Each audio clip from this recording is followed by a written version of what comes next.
G'day.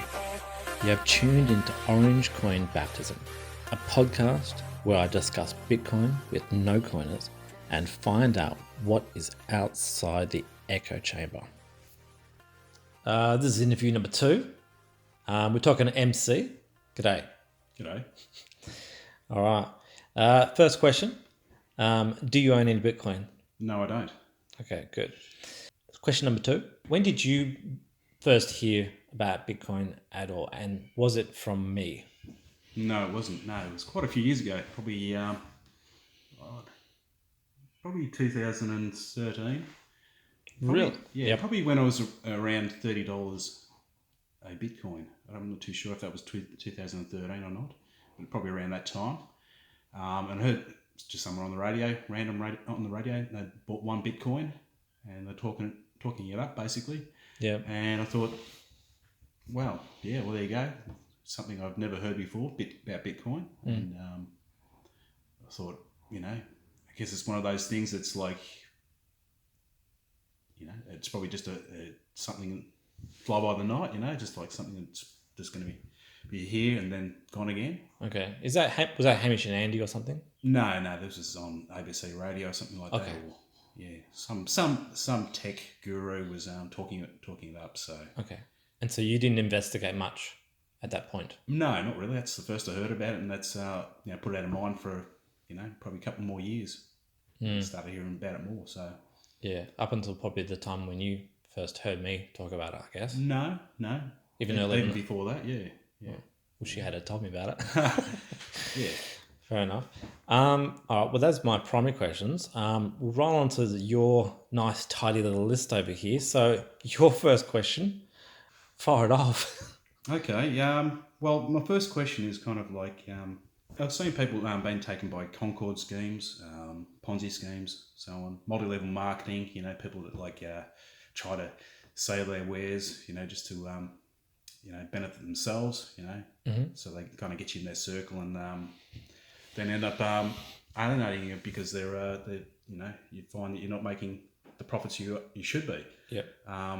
And I've seen it quite often, and I've taken note, and I've never gone into one myself. And at the start, I was kind of seeing that it's like it was kind of heading the same way. There's lots of there's lots of people drumming it up or pumping it, basically. Okay. So what you're trying to say is that at the beginning, Yeah. maybe at the $30 mark or Oh, no, later on, that you way felt later. that it was resembling the Concord or MLM schemes. Yeah. In a way, Okay. it's kind of like if I push it enough, then it might get my friends involved, and it's going to, of course, pump numbers up. Yep. So, and I've seen BitConnect for as one instance. Actually turned out to be a bit of a scam, that one. Yep. And I've seen the videos online, quite amusing, and we all know how they turned out. Yes. So, I've just taken a bit of a back seat. I haven't really gone to invest as such. I just want to see how it really pans out, basically. Basically, it looks like the Wild West out there at the moment. And No doubt. we'll see how it all pans out in the end. I do believe Bitcoin or, any of those kind of, any of the type of The alts, altcoins. altcoins. Yeah, they'll eventually come into their own. But as you've seen, there's like 2,000 or more altcoins out there, and a lot of them are going to go by the wayside because it's just too fresh out there, and there's just too many people scamming, basically. Yep. But we've got to. I think once the market settles down, and then the altcoins really become more prevalent in society and more user friendly as well. If they're not user friendly, if you can't use them in day-to-day situations and they're not secure, then what's the point of them, really? So, Yep. I was a bit skeptical about Bitcoin at the start because being the first one out of the gates, how that would eventually turn out. If you've got any, has it changed? Has it evolved? Bitcoin Evolved. evolved, yes. Well, it is basically the same product as what you knew of in 2016 and 2013. The product is, I mean, there's been improvements, Yeah. but in general, the product is roughly exactly the same as what you always knew it as. But I was seeing a lot of problems with, the transfer times and stuff like that, like taking an hour for a transfer to come through. Basically, if you're going to pay for something, you don't want to sit around and wait for an hour for it to the payment to go through. Yep. It'd be long gone by then. So Yep. has it changed since then? Well,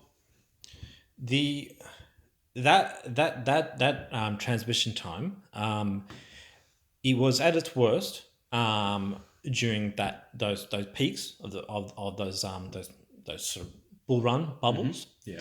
And that was where there was some pretty heavy delays. But at the moment, I'm sending transactions and they're basically getting broadcast, and you can kind of see the confirmations start to happen after 10 to 15 minutes already. So at the moment, while it's pretty quiet, still pretty slow. Well, 10 minutes is the block time. Right. So that's when the first confirmation is going to come anyway. Well, it's still too slow for me if I want to buy a pizza with Bitcoin. I'm not going to wait around for 15 minutes. So there's bottlenecks happening when it was basically at its peak. Yeah, when it was at its peak, it was slower. But the thing is, it's about where. Look, this one confirmation is it's for a pizza, it's fine. But when it comes to once you get to 6 confirmations, 1 hour, that's when they say you'll never get that money back ever again, and that's slightly different to what credit cards and all that sort of stuff are. Because while you do see on your side, you tap a card, it's all gone through, it says it's happy. But what you don't know, what you don't quite know, and there's a few people out in the space who talk about this a lot, is, believe it or not, you can actually get chargebacks up to 3 to 6 months later. So if you're doing your own, if you're running a business and someone taps the card and then they call up fraud alert 3 months later, they can get that money back that they paid you 3 months ago. They can get it back. Chargeback. That's pretty rare though. That's only if you really. But it does happen. Someone's trying to scam you. As such. I'm not on that side of the space. I don't know anything about the back end of credit cards, but from what some people I sometimes talk to, it's actually a very big problem for companies, especially trying to run a tight ship, tight wages, all that sort of stuff. Sometimes someone will go out there, call a fraud on something, and they'll get all their money extracted out of their bank account months later, which is something that won't happen on Bitcoin. Is the fact that you won't get a sudden surprise chargeback 6 months later and take all your money taken away. Yeah, that's a big problem with PayPal. I think a lot of people are saying, "Oh, can you?" They want to purchase your item, post it to us, and basically they pull the payment once it's received the item. There's a broad sort of range of what you usually want to do with this sort of stuff, because you're coming from the end right down the very bottom where you think, oh yeah, I want to go and buy a pizza. Yeah. Right? Mm-hmm. The pizza's, $10, $20, whatever like that. But if you were to present such a solution to someone who wanted to go out there and full on buy a 747 plane, like Boeing, doing transactions with a company in France, or selling it to a Chinese person or something like that, a Chinese group of flight companies, they could know, after even 1 hour or maybe 6 hours, that payment for $460 million for one particular plane is never going to ever get taken back ever. Right. And that is something that other banking transfers just can't do, because if you were to go out there and say, okay, well, I'm a Chinese company, I want to go and buy a Boeing from France and go and get it shipped over, you have to go down to the bank and you have to go out there and you have to transfer Chinese yuan to the euro or whatever like that, and it's going to have to be checked by 2 banks, 3 banks in between, and they're going to charge exchange fees and transfer fees. You're going to lose hundreds of thousands of dollars Yeah. in this $1 million transaction. Whereas So you could basically saying you could go and do a Bitcoin transaction, right, for 460 million dollars to go and buy one airplane or something, Yeah. and you could probably pay for it for about $5, and it'll be set in rock stone Yeah. after 2 to 3 hours. So he And basically you can't beat the normal banking system with that. You just can't. so this benefits the billions, basically the billionaires. Well, In a way? I'm not trying to say that the billionaires are what it's doing, but I'm trying to say that the broad spectrum.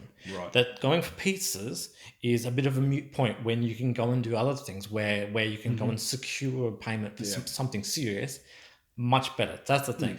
It's bad. It's not that great down here, but it's really, really good up here, and it's pretty good right there too. So say for instance, our friend, he goes out there and he'll ship, a whole bunch of $2,000 machines over to Ireland or Scotland or whatever like that, and he's got to sell 50 units of it, right?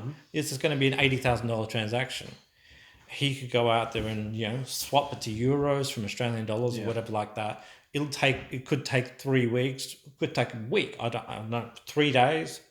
But at the same time, if he did it in Bitcoin, it would be locked solid, and he would have his money, and it would have turned up in his bank account, so as in his Bitcoin wallet, ready for him to distribute within hours, within the day. Right. So that's the thing. So we can't go nuts over little pizzas and coffees when realistically it fixes every other solution from then up. Really good. well, I'm only interested in pizzas and coffees. And I stuff know. like that. So We do to me, that really has no benefit for now. I mean, and we're probably looking at the next, third, fourth generation down the line where it's a snappy type of transaction. When we talked about this 2 years ago, Yeah. I did mention that Lightning Network was on the horizon, and you were going, okay, fair enough, whatever that is. Yep. And it's 2 years on, and that has progressed. Yeah. It's still a lot in testing phase. So there's still a couple of times where someone's Lightning, like someone's lost a certain amount of money and thing because they've mucked up something in the actual coding or misaligned something, and Yeah, that's fair enough. it's gone. Teething phase. But yeah. but I've tested Lightning and it is fast. All right. It is really fast. I mean, I sent a 1 Satoshi payment, Yeah. which is like 0.0001 of an Australian cent, to, mind you, another Australian who was in Prague. So he was traveling, and I sent a 1 Satoshi transaction to a guy in Prague. He got it middle of the night. I was during the day. Yeah. And he said, got it after 10 seconds. Okay. So it's still experimental at the moment, but at the moment, there's, there's many possibilities. And the thing about Lightning is, right, while the regular Bitcoin is going into the blocks and getting confirmed by the blocks on the chain, getting stacked on top of by every block after, Lightning is more of a one-on-one scenario. So when I want to send a certain amount of Satoshis to you, let's say that you are on the other side of the planet, and let's say that there is probably about 6 people in between you and me. What happens is that I send my 50 Satoshis to one person, they send 50 on to the next person, 50 on the next person, 50 on the next, and then 50 turns up in your wallet. So it gets kicked along. Yep. Well, brings me to my next point, or my next query is in regards to if it's not for the general public quite yet, about investing in Bitcoin. I've seen people that claim to be investors in Bitcoin. Okay. But you can invest in the stock market and such, and you see there's a tangible thing you're investing in. Whereas Bitcoin is basically just something that's just like there. It's kind of like it's got a value, but you're not too sure. It's not. Excuse me. It's not like something that rolls over or It's got no dividends. dividends. What you're trying to say? No dividends as such. So to actually invest in it is basically you're investing in other people investing in Bitcoin as well. So Well, that's true, but that's true of all types of trading. No, not necessarily. Well, I mean, because when someone buys Apple stocks and then but the if price rises, if I see an Apple stock and I see Apple are releasing a new product and I see that product is going to hit the market Yes. running, yes, I want to invest more in that particular yes, brand, basically. yes. But at the same time, there's another 100 You know- other people who are buying Apple shares Yeah. too, and their bullishness towards it is driving up the cost. Yeah, but in it's the still, same it's way still the got bullishness. it's still got value because you can see it's an actual product, whereas Bitcoin is basically just a thing. I understand. Yes, Apple does have a sort of a tangible sort of company, people behind it, all that sort of stuff. But at the same time, when the price does go up and down on the market, it's due to if people are buying more shares or if people are selling more shares and shorts and longs, that sort of stuff.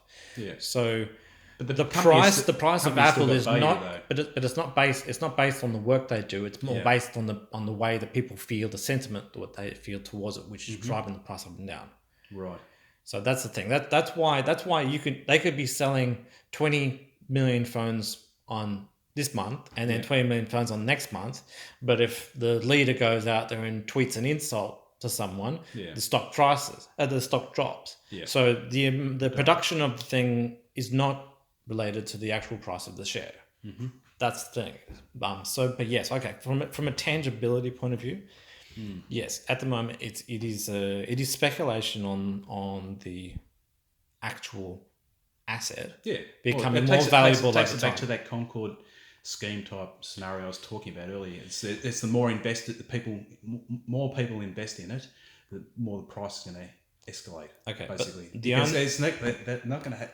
With Bitcoin, not going to have bring out a new product next month or expand it to new markets or anything like that. So it's basically it's a thing, and this kind of brings me back to my next point is basically market manipulation. Yes. I've seen how markets can be manipulated, and we're talking Concord schemes again. We're talking my theory is that if the way it is, it's Bitcoin is like it is, then it's quite open to manipulation. And if you've got someone like a billionaire syndicate, I'm talking about billionaires who are friends with billionaires, who are friends with their own billionaire mates and stuff like that, they can basically buy into the market, say, all right, Joe, can you put in $100 million? I'll put in $100 million. And they kind of start a bull run, basically, and then they talking with each other, kind of say to each other, all right, once it hits 6,700, yank that money out.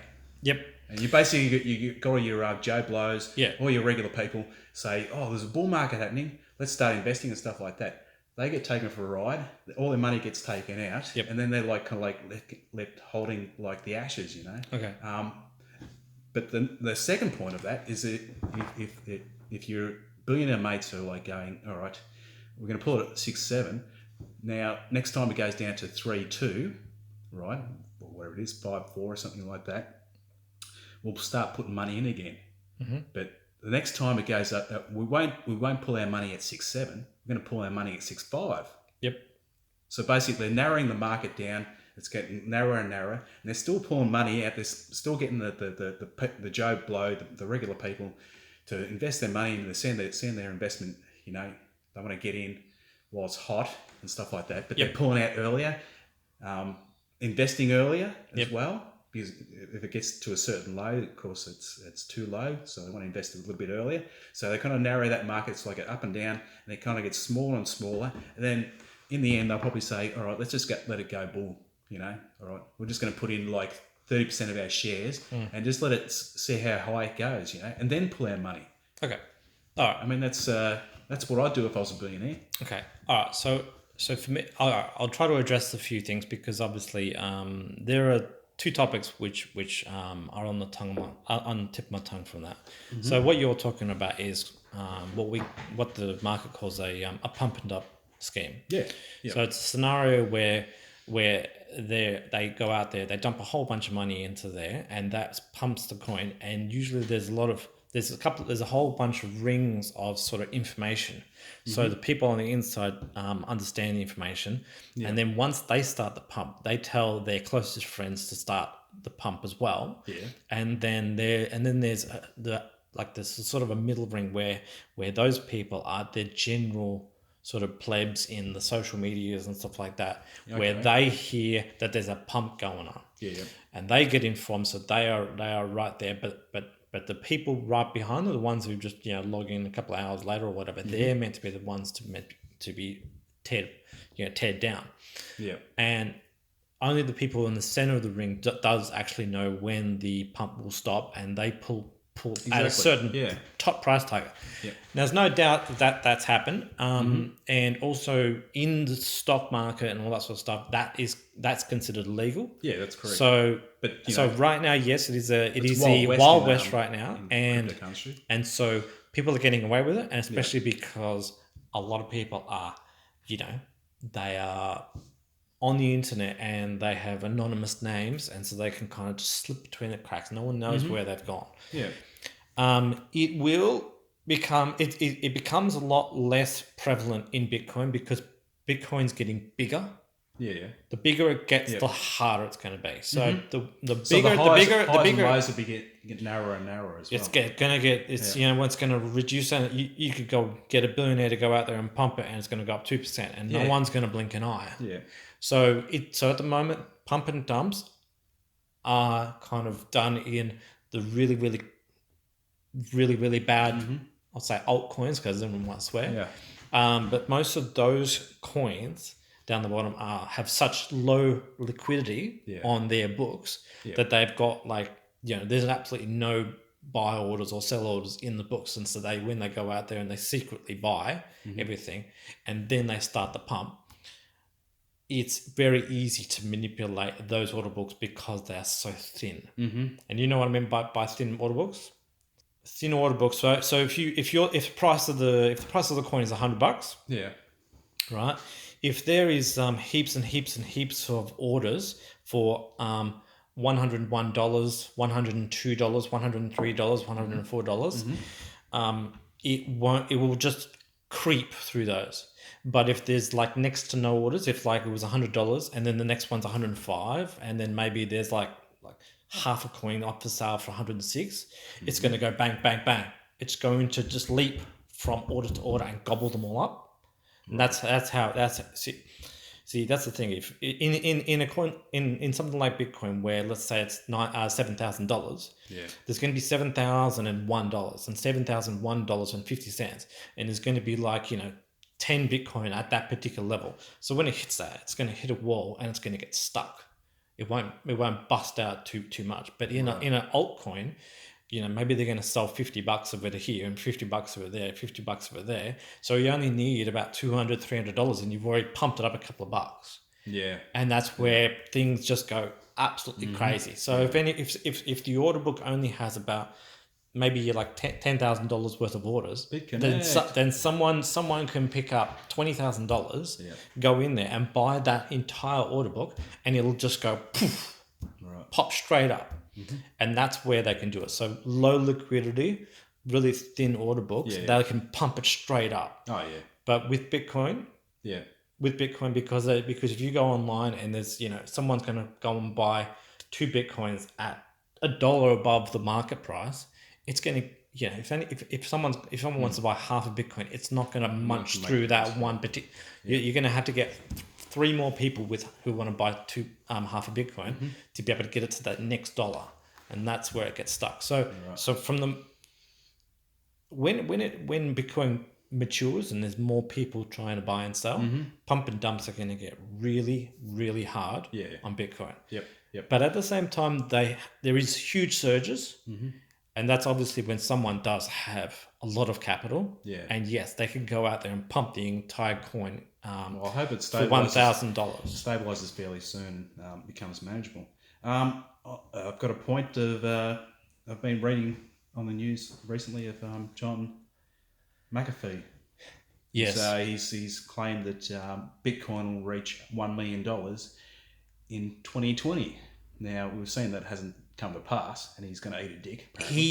He says by the end of 2020. So okay, he's got one more year, but at the same time, only just 2 days ago, he Saying came the out and said, algorithms are wrong, something like that. he says a lot of things. Yeah. He said a lot of things, and how people shouldn't be believing anything he's been saying recently at all. I did some basic says a lot of funny things. Basic maths on in regards to Bitcoin and how it could possibly reach $1 million in value, and it come to like I think everyone would have to the investment would have to be something like $100 trillion or something like that. I mean, you can call me out on that because I did some basic maths and what I've seen online. Every man, woman, and child would have to invest $10,000. I recall back 2 years ago we us talking about how much a pump needs to acquire in money and stuff. Yeah. But I learned that that's not necessarily the way the maths works. So maths is very, very, very. It's actually really hard to figure out how these pumps happen from a dollar-to-dollar basis. Yeah, but because like I said to you before, okay. How is it going to reach $1 million? I just want to finish one point. Yeah. Like, remember how I said that if it's $7,000 and then the next order goes up $7,100. Yeah. That doesn't mean that. Well, I recall you saying something about the market cap is $200 billion, and that you would need to pump in X amount of $1 billion to make it $1 million. Yeah, but I broke it. But you don't actually have to go out there and put another 200 billion in. The 200 billion is a calculation of the price versus the circulation. So I can't really. The way that the price accelerates is not due to the market cap at all. Yeah, that's if you're looking at that. You're not looking at it correctly. Mm-hmm. What you're meant to be looking at is you're meant to be looking at the way that, as I said, 7,000 to 7,100. Mm-hmm. If someone could be selling, they could be selling $10, or they could be selling 5 Bitcoins. Yeah. Look, so whatever it is, I'm totally idiot the price rises as those orders get eaten, as they get gobbled up. Right. So if the order book is really light, right, so there's only like $10 increment all the way up, and they get gobbled up really quickly, that'll make the price excel faster. Right. So it's not the market cap; it's more the way that the orders get gobbled up. There are orders at set amounts, and when they get gobbled up, that's when the price rises. It's depending on the last. So does anyone have any idea of how much investment would have to be bought in to make $1 million? I'm not 100% sure how that would be, but it's not necessarily about how much money. As far as I know, it's not about how much money gets invested in it. It's how quickly it gets bought. Yeah. Right. It's how quickly it gets bought. They don't do it dollar by dollar. It's if there's more buyers than sellers, the price will quickly rise faster than it can drop. Right, it'll quickly rise. All those orders will get gobbled up quickly, so it doesn't necessarily need X amount of $1 million. It just needs more people to buy those orders in that order to be able to rise. Right. It probably needs to be something I need to show you on an exchange so you can physically see it, but we can leave that outside the interview. Mm-hmm. So what's the next question? All right. In regards to tax, basically. If basically this is like I see Bitcoin is basically like possibly a black market type of currency exchange. It's like I can buy things black marketly. If I was going to sell, like Australia, for example, has GST and UK VAT and stuff like that, and basically it's goods and service tax. Basically, if I was to hire you to do something, I'd pay you and you'd pay the tax. But if I was to pay you in Bitcoin and stuff like that, how is that? Is that transparent? Is that going to be taxable or so on forth? Well, if you want to be a business, is this going to mean basically governments? If this Bitcoin is taken up as much, is it going to mean bankruptcy of governments? Like governments. That's a whole other question. Yeah. So I'll try to answer your first question. If you want to stay in business and you want to be a reputable business, I would assume that you would be declaring what you're doing. So whenever it comes to invoicing, most companies, they go out there and they'll estimate how much GST they need to pay. And so if for instance, the purchase of something is $100 and they need to add $10 GST, then they are going to issue an invoice for $110. And if they put a Bitcoin balance on there, then they'll just have to figure out the tax down the line if they want to be an honest business. That's not a legitimate transfer, Yep. basically. Yep, a legitimate transfer. There's how possible. How open is Bitcoin to black market type of scenario? It could, but it's hard to know exactly what is official. It's not official, traceable. nice, clean money. It's not traceable, is it really? Well, it is traceable. It is traceable. It's more traceable than cash. By the government? If the government would see the government can they can ask. But believe it or not, I got a sheet this year from the tax department saying that they want to know this, that, date of birth, names, and Bitcoin addresses and all that sort of stuff. Once they get a certain amount of database detail on Bitcoin addresses, you can string it all through the block explorers and find out all the transactions that someone does. You can look up online and find out the money that they send all through the blockchain. Right. So it is open completely. But the thing is that they are Bitcoin addresses. So there are a whole bunch of numbers and letters. Not actually business or companies. No, it doesn't say Joe Blogs pastries or anything like that. Okay. It says a Bitcoin address, but right now these governments, they're already going out there and saying, please hand over your addresses, or they might see someone online, they'll post. People these days right now, some people just don't care. They just go out there and they'll post a public address. Right. And if someone can go out there and say, well, okay, we know that Joe had that address and we'll just log that. I'm pretty sure that the Australian government is already tasking certain groups to go out and just acquire all these addresses so that they can trace half of the stuff that some people are. And I suppose they're writing up penalties at the moment, like new standards. That's or, they are trying to figure it out. They're behind the eight ball in a major way. Yeah. But the truth of the matter is, there's been child porn rings, drug busts, the whole lot unraveled due to the fact that all the addresses, once they found out the addresses for drug rings and stuff like that, they pieced together an entire tree of transactions. They knew where everything went.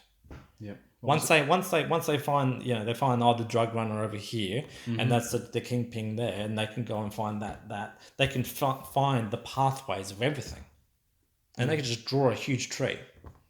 Yeah. So they've solved crimes with Bitcoin. Oriental Trail. What was it called? The Silk Road. Silk Road. That's it. Yeah. Yeah. They confiscated the computers of Silk Road, and they data logged all the addresses, and they managed to, they put the main guy in prison, because they had the trails of every single transaction that he ever did. Right. Well, there you go. So it's not untraceable like what you assume, and in fact, cash is more untraceable than Bitcoin transactions itself. Okay. Well, there you go. Yeah, because I can hand you a $20 note right now and nobody knows. Mm-hmm. Yeah, well, that's basically black market trading. Yeah, but it's cash.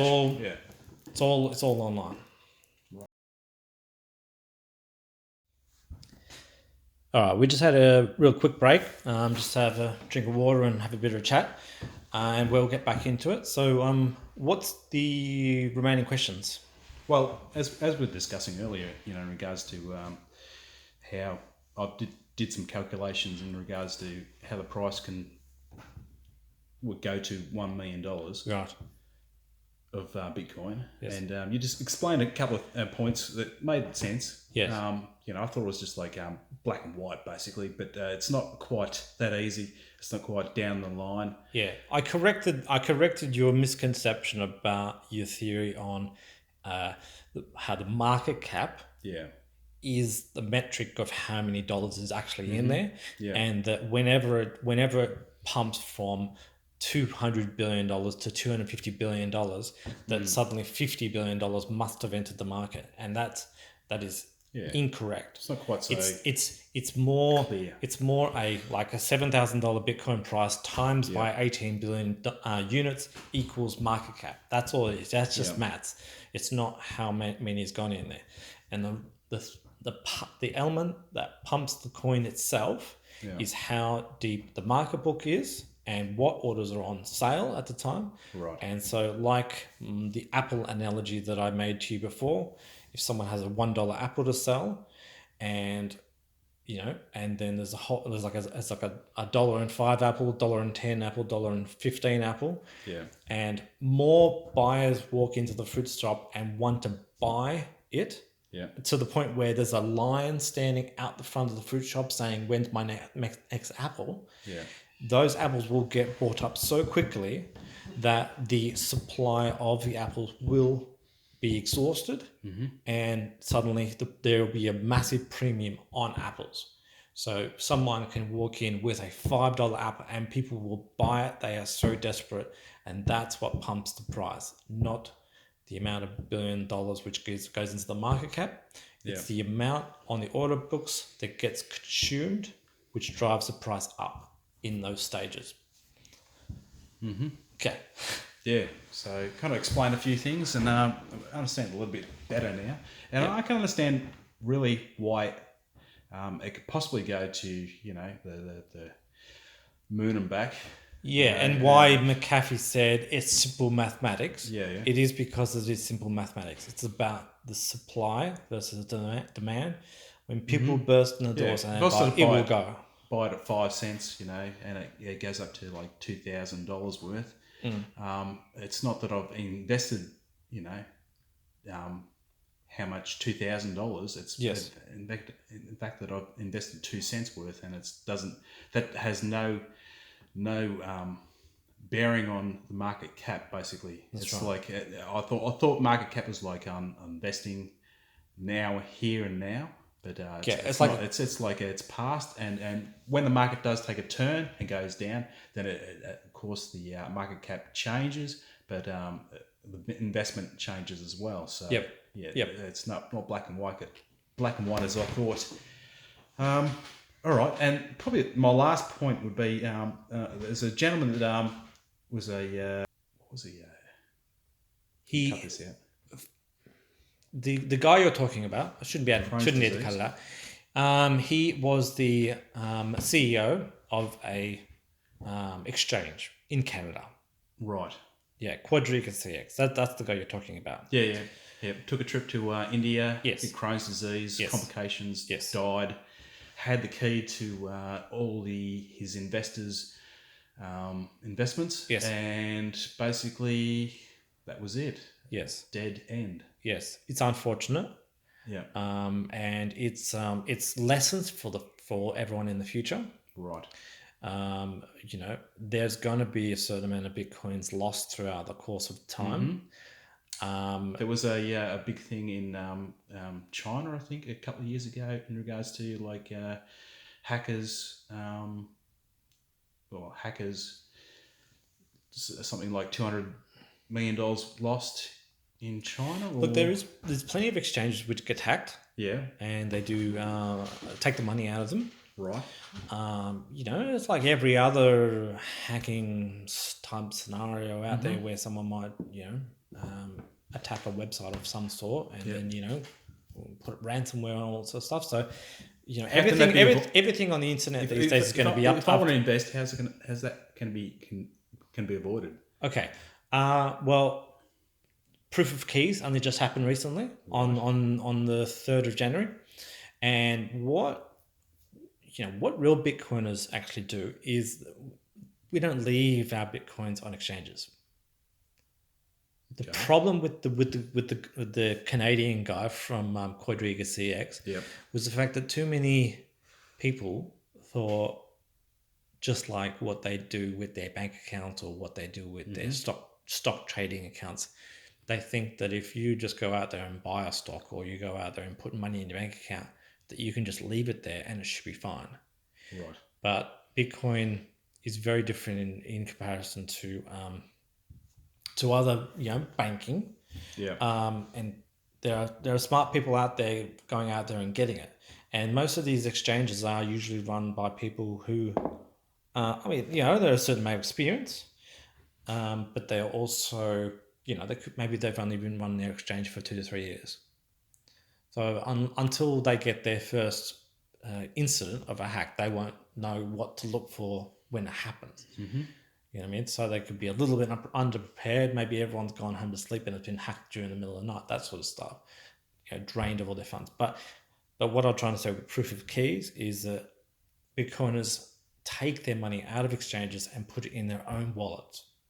They put it in. They put in hardware wallets. They put it on their phone. They put it on computers. They put it wherever. They put it on paper wallets. They take it out of the exchanges because an exchange is a honeypot. They've got the money of 50,000 people all in one spot. Yeah. Whereas if you take your $10 and you put it in your phone, right, and if everyone in the whole world puts their $10 in their phone, that's 7 billion places you can hack instead of just one place, and you can get a lot. Or you can go out there and put it. Everyone can have their own Bitcoin in their own wallet, and it's like, would you go out there and bust your ass to go out there and get $10 out of someone's wallet? Not really.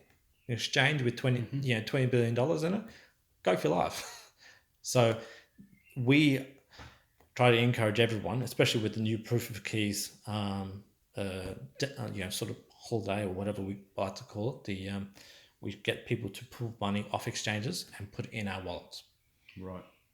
Now, on a different point, would you, this guy that ran off to India and apparently died. Yes. Would you recommend going to some more legitimate company like, say, Facebook or whatnot, who have decided to create their own coin I think Facebook have got iterations of. Are you talking about for trust? For trust, yeah.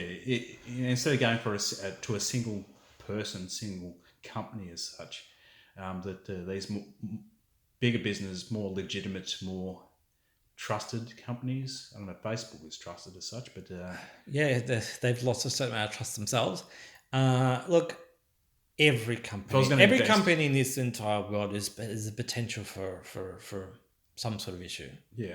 I mean, I'm sure that you've heard plenty of places around here where some sort of bookkeepers run off with half someone's money. So where do I look for? We're dealing with humans here to invest my money in. Well, some of the exchanges that I deal with in Australia, I am so far very happy with them so far. Right. But at the same time, I don't go out there and I don't leave a lot of money on them at all. I go out there and make a purchase.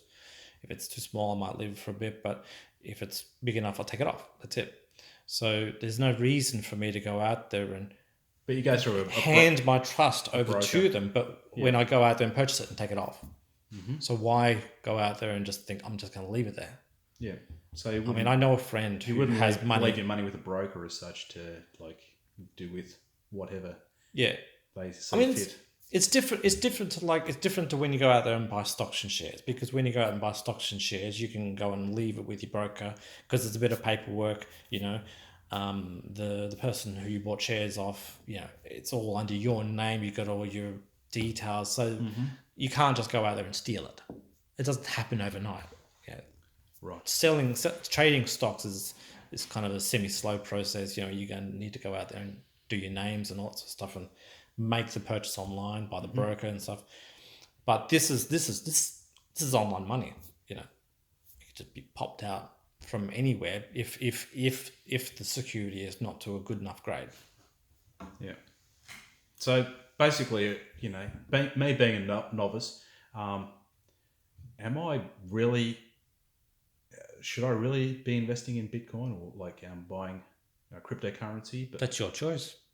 Do I have to really spend hours and hours online researching every in and out, basically, to make sure the money that I invest is put in the proper places? Is there any websites you recommend that, like, if I was to say put Bitcoin in, then I know that it's going to,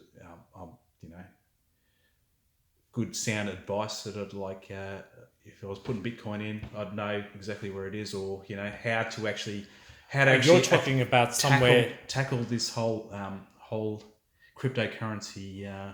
You're asking whether or not there's a place you can store your crypto. No, I'm talking about places that have good advice in regards to cryptocurrency, like investing. There's plenty of websites out there which are they post plenty of good content gives good advice. They're a little hard to find sometimes. I find some amazing ones, and then I just record the link and keep it. Is there a benefit to me apart from investing to boost my capital? Yeah. Or is it something that's just okay? I can use for day-to-day transactions. Okay. Is it really a value to me at the moment? So if I want to make money, what do I do? Yeah. So the original obvious scenario, which when I first saw Bitcoin, I saw the price and I thought, well, that's quite expensive.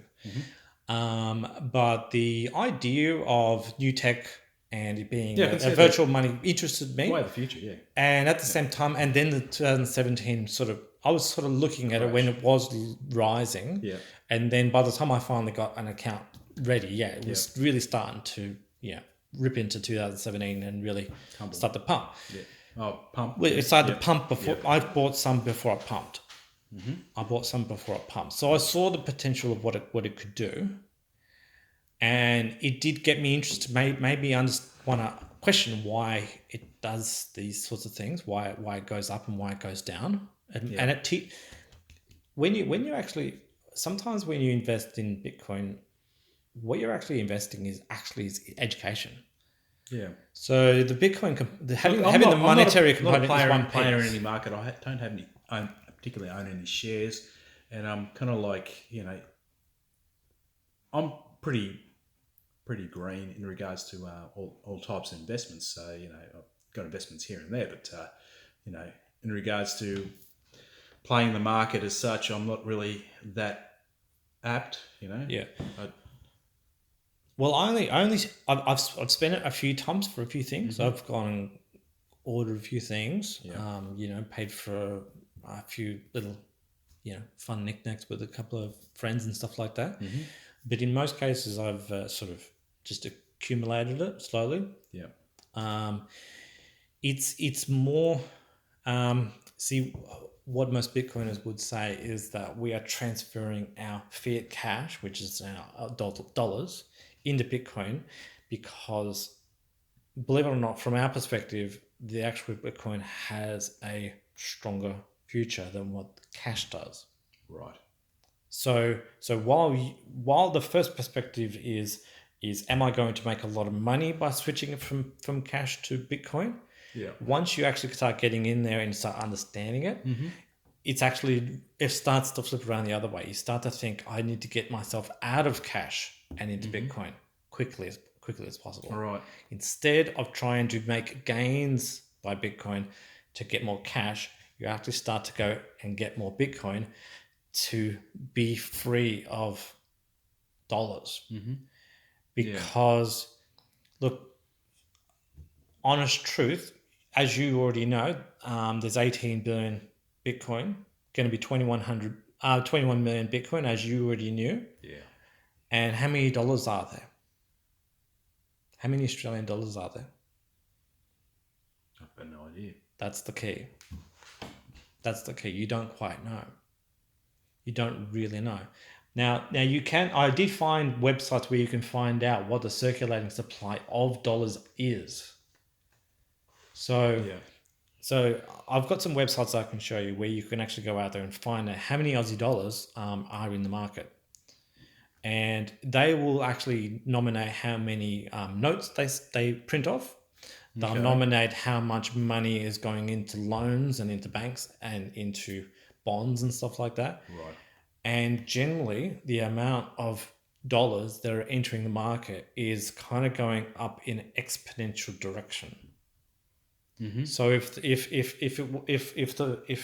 Aussie market had, let's say it had like, $500 billion of dollars in the economy, it's been climbing, up to 600, up to $700 billion, and the curve is tilting up. It's reaching 800 billion in less years. It's reaching 900 billion in less years. It's reaching 1 trillion in less years. So it's going up and up and up and up. It's not a situation where we need more money, print more money, is it? Yes. You're talking about like Banana Republic, Venezuela. Yes. At the moment, the Australian government, the American governments, the Turkish governments, Iranian governments, the French, negative interest rate, all that sort of stuff. Yep. The money supply is getting larger. Mm-hmm. And every single person who goes out there and goes and buys a $600,000 house and goes out and gets themselves up to their necks in debt, that's $600,000 that turns up in the economy like that. Yeah. And so the supply of money is growing, and just growing and growing and growing. And some people like to say that it's growing, it's stretching like an elastic band. Oh yeah. So the more money that goes into the system, the more weak deregulation. The more weak the dollar gets. It starts to get weaker and weaker as it gets stretched. And so the thing about the small cap of Bitcoin is it's like a tiny little nugget. Yeah, but you say 21 million Bitcoin. Yes. But I think if you really look at it, you can buy like a percentage of Bitcoin, can't you? Yes. You can buy like $200 worth or $100 worth or 20 cents worth. Yes, there's eight decimals behind the Bitcoin itself. Yeah. So it doesn't mean which means I think it's which means it's like 210 trillion Satoshis or something like that. So that you have to quote it. The fact that it's restricted like that means basically that there's probably not a chance of it actually becoming inflationary. It's what they call disinflationary. Right. So there is inflation every single block that gets solved. Extra Bitcoin gets minted, right? But the program has already been. It was pre-planned 11 years ago. Yep. So the 21 million was programmed in the very first block. So we always knew that there was going to be 21 million at the end. Yeah. It's just about pulling them out, like pulling a small nugget of gold out of the ground every single time. Yeah. It's like there was always 21 million nuggets of gold underneath the ground. People still mining them? You just need to pick them out. Are people still mining? People still mining them, yeah. Okay. They're still mining that's what secures the whole network. The fact that they're mining every 10 minutes. That's crazy. The amount of energy that was used to mine the first 19 million. We're up to 18. Yeah. Oh, sorry, 18. Yep. And it's still worth mining Bitcoin. Yes. Okay. Well, obviously the price is in thousands now. Yeah. And you're still getting 12.5 every single block. So you're still, every single person who solves a block is like getting like $300,000 a hit. Oh, right. Okay. They're still getting, a good bank. And look, the thing is that at the very beginning, first 4 years, they were coming out 50 Bitcoin per block. Yeah. And then went to 25, went to 12.5. Halfway through this year, they're going to go down to 6.25. So it's getting harder. Yeah. The tap is getting turned off. Yep.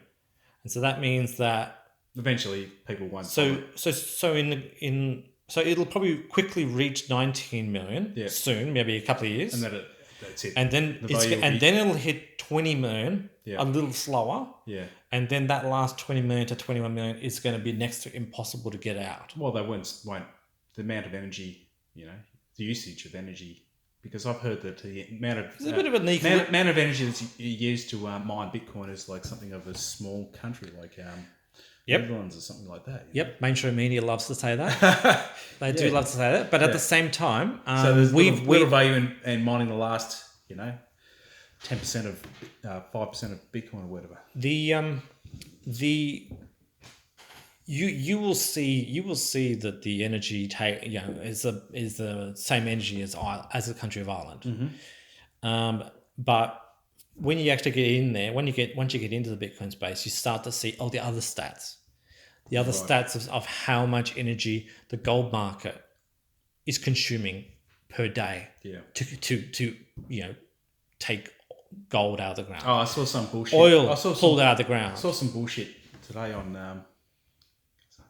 the web, basically saying that if I watch 60 minutes of Netflix, it's equivalent to driving 5 miles on the road. Possibly, yeah. Yeah, some bullshit like that. So. Yeah, look, there are charts out there which actually show that the current Bitcoin mining right now is still a fraction of what gold mining, oil mining, banking in itself. Because when you think about banking, all the banks are on, the lights are on, people are getting paid in things. Yeah. The central bank has to all the money that you transfer when you pay money from like a Commonwealth Bank to a NAB account or something like that.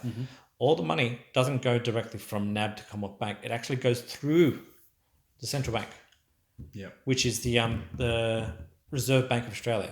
Right. So the Reserve Bank of Australia right now, all the card payments we do, the Reserve Bank of Australia sees 100% of them. Yeah, all of them. They all go through the Reserve Bank of Australia. Every single thing. You can see everything. Yeah. So, yeah.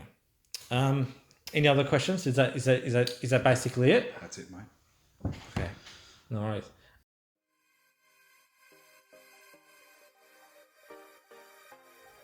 Okay, so that interview was pretty good. It was quite involved. He had quite a few points he brought to the table, which I think we might have answered. Maybe there's a few more questions still to be thought about. I was initially going to give him some Bitcoin at the end of the interview, but we ran out of time, and seeing as the episode was quite long, I am probably going to give it to him after I've edited this. So yeah, no addresses to be able to say anything to. So and yeah, nothing at this point in time. Thank you. Thanks for listening.